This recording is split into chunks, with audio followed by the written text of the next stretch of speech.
మనల్ని ఎవడైనా పొగిడితే బాగుంటుందండి, ఎంత హాయిగా ఉంటుందో. అందుకని ఏం చేస్తారంటే ఉదయం నుంచి రాత్రి వరకు ఎవరు కనిపించినా పొగడండి.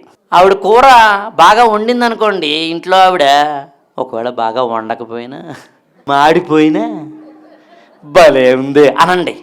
నిజం అనుకుంటుంది మహాతల్లి.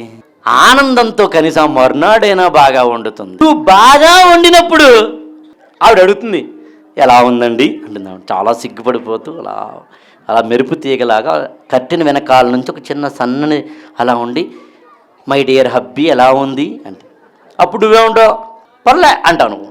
ఆవిడ డిసైడ్ అవుతుంది వీడికి ఎలా వండినా ఒకటే, పెద్దగా అక్కర్లేదు, కష్టపడక్కర్లేదు.